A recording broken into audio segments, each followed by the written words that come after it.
Bom dia, a paz do Senhor Jesus Cristo seja com todos nós nesse dia, esse dia tão lindo, tão maravilhoso, né? Dia ensolarado, essa terça-feira aqui no Canto dos Pássaros está maravilhoso. Meus amados, eu estou aqui mais uma vez para fazer mais um vídeo para a edificação da nossa fé. E hoje eu quero falar sobre o reino de Deus, porque é um assunto que desde criança, desde a nossa infância, a gente ouve falar no reino de Deus, mas muitos não sabem o que significa o reino de Deus, como ele é, como viver nesse reino. Desde criança, nossos pais nos ensinaram a oração do Pai Nosso, que diz assim: Pai nosso que estás no céu, santificado seja o teu nome.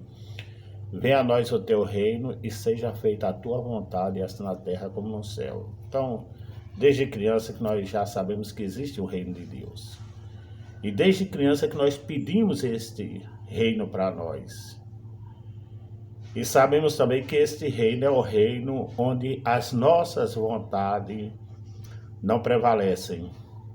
A vontade que prevalece é a vontade de Deus, assim na terra como no céu. Claro, ele é o rei, ok? Mas mesmo assim, a gente, desde criança, pedindo esse reino para nós, muitos ainda não sabem o significado do que é o reino de Deus. Todos nós sabemos que o reino é um território cujo regime de governo é a monarquia.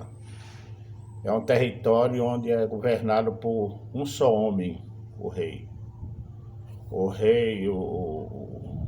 reinado não tem fim, ele é vitalício. Uma nação que é governada por um rei, esse rei, como nós vimos agora com a morte da rainha da Inglaterra, o seu filho mais velho já recebeu a coroa, né? Herdou a coroa e assim vai de pai para filho. Nosso Deus nunca morre, mas no reinado dele, nós podemos reinar junto com ele, diz a palavra de Deus. Mas para começar, eu quero ler um texto que está aqui no capítulo 13 de Mateus, a partir do versículo 44 até o versículo 50, que fala são três parábolas se referindo ao reino de Deus. A primeira, no versículo 44 de Mateus 13, diz assim: Também o reino dos céus é semelhante a um tesouro escondido no campo, que um homem achou e escondeu.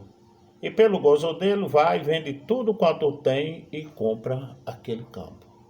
Então a gente já vê que o reino de Deus, ele não há dinheiro que possa comprar. O homem ia passando naquele campo, passando por ali, ele viu aquele tesouro e ele escondeu, enterrou aquele tesouro ali, foi na sua casa, vendeu tudo quanto ele tinha e comprou o campo. Ele não comprou o tesouro porque não há dinheiro para comprar esse tesouro. E se ele falasse que tinha esse tesouro no campo, jamais o dono do campo venderia esse campo a ele. Então, para herdar o tesouro, ele teve que comprar o campo. Versículo 45 diz assim: Outro sim, o reino dos céus. Mateus fala reino dos céus. Os outros evangelistas escreveram reino de Deus, porque segundo os estudiosos, Mateus ele escrevia para os judeus, e os judeus não usam muito a palavra Deus, por causa do mandamento que está lá em Êxodo 20, quando diz assim: Não tomarás o nome do Senhor teu Deus em vão, porque Deus não tem por inocente aquele que usar o seu nome em vão. Então o nome de Deus não é para ser usado em vão. Então ele diz semelhante, semelhante a um homem negociante que busca boas pérolas. E encontrando uma pérola de grande valor, vendeu tudo quanto tinha e a comprou.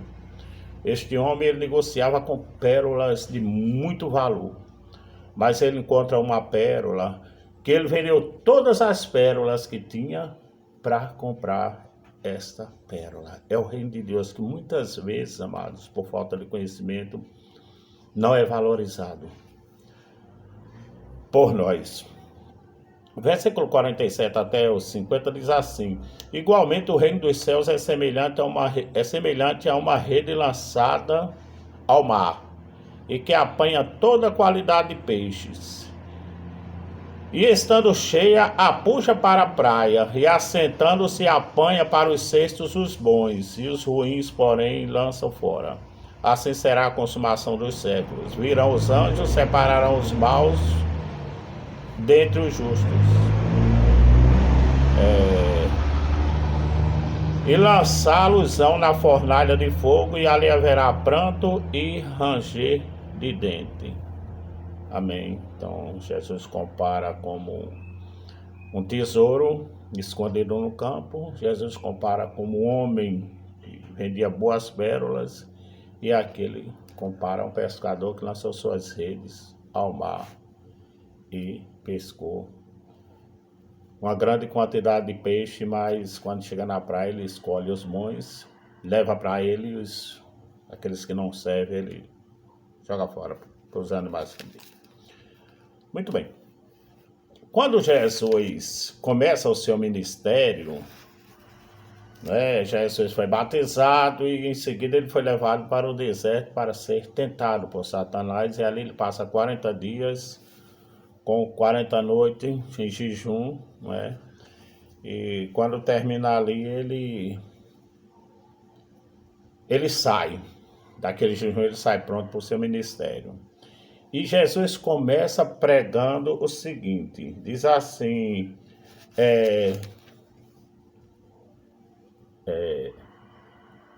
ele começa pregando o seu ministério, só um minutinho, a partir do versículo 12, do capítulo 4, diz assim: Jesus, porém, ouvindo que João estava preso, voltou para a Galiléia e, deixando Nazaré, foi habitar em Cafarnaum, cidade marítima, nos confins de Zebulon e Naftali, para que se cumprisse o que foi dito pelo profeta Isaías, que diz: a terra de Zebulon e a terra de Naftali, junto ao caminho do mar, além do Jordão, da Galiléia das nações, o povo que estavam assentado em trevas viu grande luz, e aos que estavam assentados no vale na região da sombra da morte, a luz raiou. Desde então começou Jesus a pregar e a dizer: arrependei-vos, porque é chegado o reino dos céus. Então Jesus, ele começa porque Isaías, lá no capítulo 9, falou dessas terras que estavam entenebrecidas, mas ultimamente foi enobrecida. A história diz que desde o último profeta, que foi Malaquias, até João Batista, foram 400 anos que o povo ficou sem sacerdote, sem ouvir a palavra de Deus, sem haver quem pregasse. E o povo se afastaram totalmente de Deus e o mundo entrou em trevas. Então, ele fala de dois tipos de povos. Perdoe. O povo que estava em trevas e o povo que estava no vale da sombra da morte. O povo que estava em trevas viram a grande luz. E os que habitavam no vale da sombra da morte, a luz raiou. Eu penso que o povo que estava em trevas eram os judeus, porque ficou sem sacerdote durante todo esse tempo e ficaram entenebrecidos, como diz a palavra. Mas nós que nunca tivemos sacerdote naquela época, nós já estávamos no vale da sombra da morte. A diferença é que o povo que estava em trevas viram a grande luz. Apenas viram. Mataram a luz, levaram a luz para a cruz e mataram. Mas nós que estávamos condenados já no vale da sombra da morte, a luz raiou. Uma casa toda fechada, ela está totalmente escura. Mas se você abre uma brechinha no telhado, entra-se o raio do sol e ilumina a casa. Foi o que aconteceu com o povo que estava no vale da sombra da morte. Eles deixaram a luz raiar no seu coração. mudou toda a história, por isso que hoje todos nós temos a salvação. Mas Jesus começa a pregar e dizer assim, arrependei-vos, porque é chegado o reino dos céus. Então, a única forma de entrarmos no reino dos céus é nos arrependendo. Mas arrepender de quê? De um pecado que eu cometi. Essa palavra, arrependei-vos, no hebraico, significa metanoia. Metanoia que quer dizer mudança de atitude, mudança de comportamento, mudança de pensamento. Converter é começar uma nova vida. Deixar tudo para trás agora e começar uma nova vida. A gente vê no capítulo 3 de João, um líder religioso vai ter com ele e diz assim, havia entre os fariseus um homem chamado Nicodemos, príncipe dos judeus. Este foi ter a noite com Jesus e disse-lhe, Rabi, bem sabemos que és mestre vindo de Deus, porque ninguém pode fazer esses sinais que tu fazes se Deus não for com ele. Jesus respondeu e disse-lhe, na verdade eu te digo que aquele que não nascer de novo não pode ver o reino dos céus. Este homem era um homem religioso, era um homem pregador, era um homem que ensinava as escrituras. Mas Jesus diz, olha, está tudo errado. Se você quiser entrar no reino dos céus, se você quiser ver, você vai ter que morrer. Você vai ter que morrer e nascer de novo. E ele pergunta como eu vou ter que voltar novamente para o ventre da minha mãe, nascer de novo. Ele diz, não, você vai ter que nascer da água do Espírito. Você vai ter que viver a partir de hoje da palavra e ser guiado pelo Espírito Santo. É assim que entra no reino dos céus. Amém? Lucas 17, no versículo 20 e 21 diz assim, interrogado pelos fariseus sobre quando havia de vir o reino de Deus, respondeu-lhe e disse, o reino de Deus não vem com aparência exterior, nem dirão ele ali ou ele aqui, porque eis que o reino de Deus está entre vós. Ele já está entre nós. Mas em algumas leituras diz que ele está dentro de nós. Amém? O reino de Deus já está dentro de nós. Quando Jesus subiu ao céu, quando ele chega, ele já traz o reino com ele. Ele traz um novo estilo de vida, o estilo de vida celestial para nós. O reino dos céus chega na terra, porque tudo que Jesus ensina é celestial, é a palavra de Deus. E quando ele sai quando ele volta, quando ele sobe para Deus, ele envia o seu Espírito. Ele diz, vocês não vão ficar só, eu vou enviar o meu Espírito. E esse Espírito, ele vai ensinar todas as coisas e ele vai lhe conduzir em toda a verdade, entende? Esse Espírito, ele vai continuar preparando esse povo, ensinando as coisas celestiais a esse povo, trazendo os mandamentos celestiais para esse povo, porque aqui já está formado o reino de Deus. O reino de Deus é um povo que não vive mais conforme o reino do mundo. Ele mudou de atitude, ele mudou de pensamento. Ele agora não precisa mais passar a noite nos bares para saciar os desejos da sua alma. Ele não precisa mais de viver, ter uma vida devassa, de ter uma vida de vício, não. O reino de Deus, ele nos preenche, ele preenche todo o nosso espaço com as coisas celestiais. Ok? O reino de Deus, aqui na terra, é apenas uma preparação. Ele é invisível. Ele não é visto aos nossos olhos, mas um dia vai ser visto.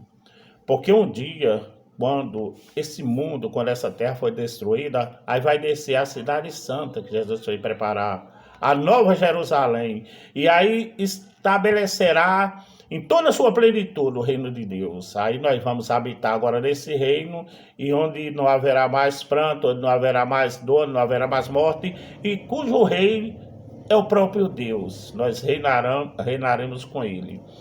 Então, hoje está sendo preparado aqui na terra, digamos assim, nas cidades grandes, tem colônias de estrangeiros, colônia de alemãos, colônia de japonês, são povo que está aqui no nosso país, mas não são daqui, eles são de lá. A cultura deles é a cultura de lá, a linguagem deles é a linguagem de lá. Então nós somos cidadãos celestiais aqui nessa terra.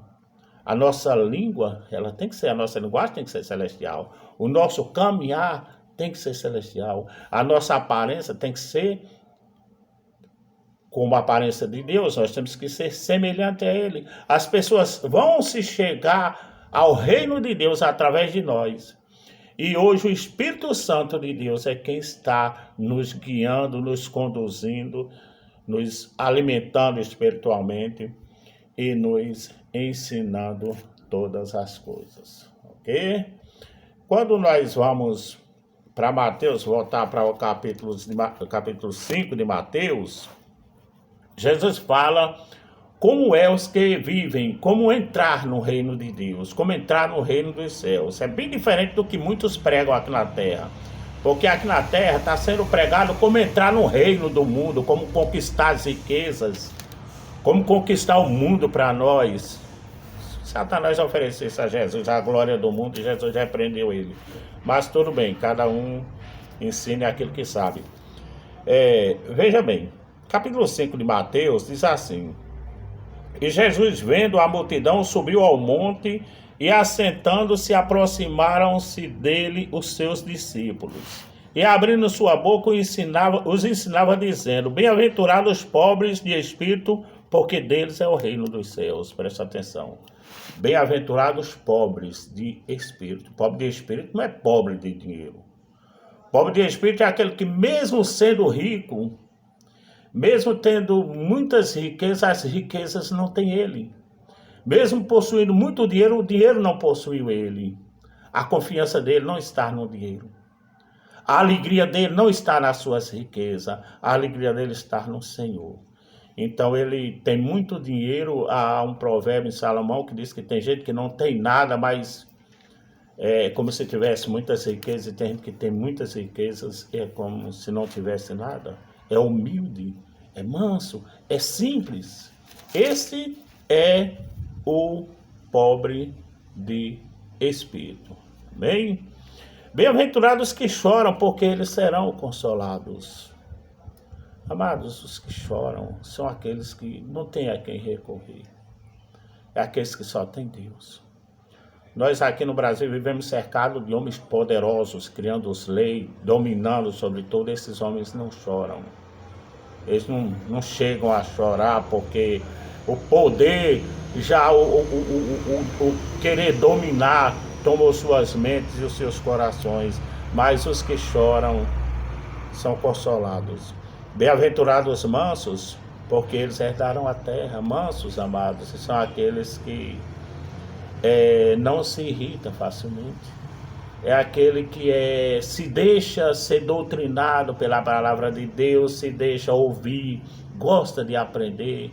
É aquele que é tardio em irar-se. Hoje no trânsito, a gente que dirige carro nesse trânsito, tem hora que eu digo assim: eu vou me desligar de tudo, eu vou devagar, vou tranquilo, paro para o pedestre passar, tô nem aí para quem fechar, para quem apertar, porque assim a gente vai viver muito mais tempo, ok?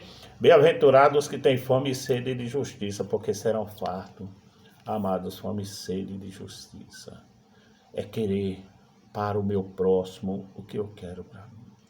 É não se alegrar com o sofrimento, é não se alegrar com a miséria, é não se alegrar com as injustiças, mas folgar com a justiça. Ter fome e sede de justiça é querer ver um país, uma nação feliz, ver famílias felizes, ver pessoas educadas, ver pessoas sendo salvas. Isso é fome e sede de justiça. Então, bem-aventurado esses que têm Bem-aventurados os misericordiosos, porque alcançarão misericórdia. Misericordioso, mas aquele que tem misericórdia, ele não olha o que o outro fez, ele olha o momento que o outro está passando, entende? Ele, às vezes, a pessoa está sofrendo, está sofrendo porque está debaixo de maldição, está sofrendo porque pecou, começa uma série de julgamentos, isso é falta de misericórdia e de justiça.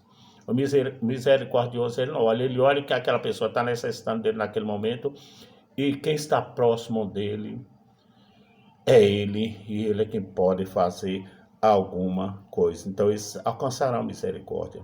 Bem-aventurados os limpos de coração, porque eles verão a Deus. Tem gente que vê maldade em tudo. Tem gente que em todas as coisas vê maldade. Tem gente que não pode ver uma mulher casada conversando com outro homem. Tem que não pode ver. Em todas as coisas ele vê o pecado, em todas as coisas ele vê a maldade, os ciumentos, não é? Mas aquele que é limpo de coração, ele não tem maldade com nada, ele é como uma criança. Jesus diz que aquele que não for igual a uma criança, de maneira nenhuma entrará no reino dos céus. Bem-aventurados os pacificadores, porque serão chamados filhos de Deus. Os pacificadores são aqueles que conseguem pacificar onde há briga, onde há questões. Ele chega, Jesus, ele, quando envia os seus discípulos, ele diz, na casa onde vocês chegar, vocês deitem a sua paz. Não é chegar a paz do Senhor, não, é a tua paz para pacificar aquela casa, para levar a paz para aquela pessoa que muitas vezes aquela família estão em contritos, não é? Bem-aventurados que sofrem perseguição por causa de justiça, porque deles é o reino dos céus, que são perseguidos. A igreja hoje está preocupada, vai haver perseguição. A igreja hoje está orando para que não se cumpra a profecia de Deus. Estamos orando ao contrário. Eu vejo grandes clamor para que não vai acontecer, amados, porque está escrito e a palavra de Deus é verdadeira. Então eu não vou orar para que não se cumpra aquilo que está escrito. Bem-aventurados que são perseguidos, porque serão chamados. Bem-aventurados os que sofrem perseguições por causa da justiça, porque deles é o reino dos céus. Por causa da justiça, não é por causa da política, não. Bem-aventurados sois vós quando vos injuriarem, perseguirem e mentirem, disserem todo mal contra vós, por minha causa. Exultai-vos e alegrai-vos, porque é grande o vosso galardão no céu, porque assim perseguiram os profetas que foram de vós. O reino de Deus, amados, são de pessoas com essa qualidade. Pessoas humildes, pessoas misericordiosas, pessoas que amam a justiça, pessoas que se doam para ajudar o outro, sem olhar o que o outro fez ou como está a vida do outro. Amém. Mateus 14, Romanos 14, versículo 17, diz que o reino de Deus não é casa, não é comida nem bebida, mas é justiça, paz e alegria no Espírito Santo. Primeiro tem que haver justiça, porque é por causa da justiça que vem a paz. E é na paz que vem a alegria no Espírito Santo. Ok? Então, Mateus 6, aqui no capítulo 6 de Mateus, eu quero tentar abreviar ao máximo, para não ficar o vídeo muito longo. Ok? Mateus 6, versículo 31 ao versículo 34, diz o seguinte, o celular está muito próximo de mim, do versículo 31 ao 34, diz assim, não andeis, pois, inquietos, dizendo o que comeremos, ou o que beberemos, ou com que vestiremos, porque todas essas coisas os gentios procuram. Diz certo que vosso Pai Celestial bem sabe que necessitai de todas essas coisas. Mas buscai primeiro o reino de Deus e a sua justiça, e todas estas coisas vos serão acrescentadas. No reino de Deus ninguém está preocupado com as coisas desse mundo, com o que eu vou vestir, o que eu vou comer. Isso é para o reino dos que não tem Deus. A palavra de Deus diz que quando nós buscamos em primeiro lugar, antes de todas as coisas, o reino de Deus e a sua justiça, Ele acrescenta tudo o que nós precisamos. Ele sabe que nós precisamos. Ele sabe do que necessitamos, mas Ele quer que busquemos nele. Aqui na minha casa, eu moro aqui, é uma espécie de um pequeno sítio. E aqui eu me levanto pela manhã cedo e eu fico olhando os pássaros nos pés de fruta aqui, comendo fruta, alegre, pulando de galho em galho, cantando.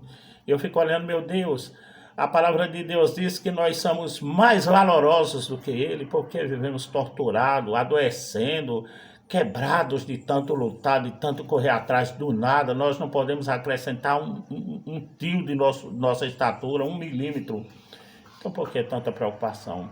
Mas é porque ainda não entramos totalmente no reino de Deus, não estamos vivendo o reino de Deus. No reino de Deus não há preocupação com o dia da manhã. No reino de Deus nós confiamos em Deus, ok? Então, quando voltamos para Mateus 13, para encerrar, o versículo, o texto, a primeira parábola, não é? O versículo 44 diz assim: também o reino dos céus é semelhante a um tesouro escondido no campo, que o homem achou e escondeu, e pelo gozo dele vai, vende tudo que tem e compra o campo. Eu quero dizer a vocês que vender tudo que tem naquela época incluía até família. Naquela época vendia-se a família, colocava a família como fiador, né? A gente vê a história de reis que tomou a família da pessoa, prometeu tomar porque a pessoa estava devendo. Então, ele fala aqui que o homem foi e vendeu tudo que tinha e comprou o campo. No capítulo 11 de Mateus, no versículo 11 ao 19, aqui passa muito caminhão, eu já tenho falado isso, e atrapalha um pouco, diz assim: em verdade vos digo que dentre os que de mulher têm nascido não apareceu alguém maior do que João Batista. Mas aquele que é o menor no reino dos céus é maior do que ele, é maior do que João Batista. Ok? Então, desde os dias de João Batista até agora se faz violência ao reino dos céus e pela força se apoderam dele. Porque todos os profetas e a lei profetizaram até João. Bom, parar por aí. O reino de Deus é tomado à força. Por isso que ele teve que vender todas essas coisas. Desde de Elias até João Batista morreram profetas pelo reino de Deus. Os apóstolos de Jesus foram mortos pelo reino de Deus. Sempre houve violência contra aqueles que buscam o reino de Deus. E é por isso, amados, que muitos desistem. Muitos são fracos, são tímidos, são medrosos e desistem. E não vai possuir esse reino. Porque aquele que não tiver coragem de dar sua própria vida pelo reino, ele jamais... Jesus diz que aquele que perder sua vida por mim, achará. Aquele que vive no reino de Deus, amado, ele não morre, ele muda de lugar. Ele sai desse mundo e vai para o mundo de Deus. Sai de debaixo da opressão desse mundo e vai viver na paz do céu.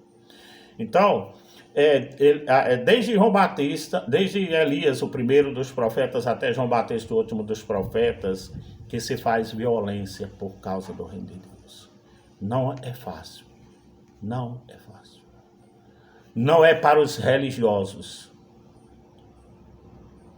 mas só para aqueles que são decididos, determinados a conquistar este reino.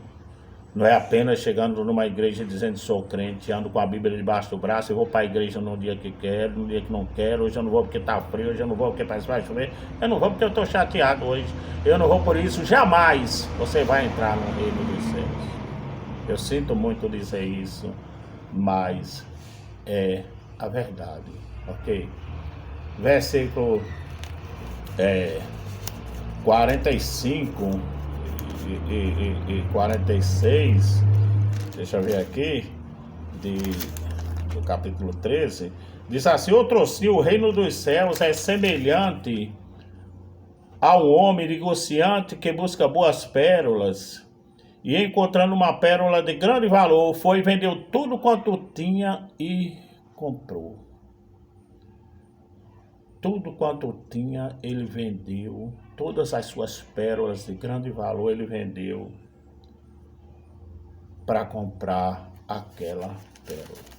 Lucas 14, no capítulo 14 do Evangelho de Lucas, do versículo 25 até o versículo 27, diz assim: ora, ia com ele uma grande multidão, e voltando-se, disse-lhe: se alguém vier a mim, e não aborrecer seu pai, e mãe, e mulher, e filhos, e irmãos, e irmãs, e ainda também a sua própria vida, não pode ser meu discípulo.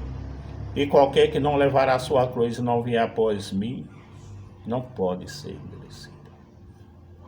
Preste atenção, meus amados. Se alguém vier a mim, não aborrecer, primeiro seu pai, aborrecer sua mãe, vai aborrecer sua mulher, vai aborrecer os filhos, vai aborrecer os irmãos e irmãs, e até a sua própria vida, se não aborrecer, não pode ser discípulo de Jesus. Hoje eu não aceito porque minha mulher está meio assim. Eu não vou porque minha mulher, eu não vou porque meu marido, eu não vou porque meu namorado, eu não vou porque o tempo está chuvoso, eu não quero, porque a gente começa a botar um monte de coisa. Cuidando de si mesmo, preocupado com o seu eu. Eu não quero magoar, eu não quero... Amados, não está falando em brigar, em passar por cima, não. Está falando na prioridade, que é o reino de Deus está acima de todas essas coisas.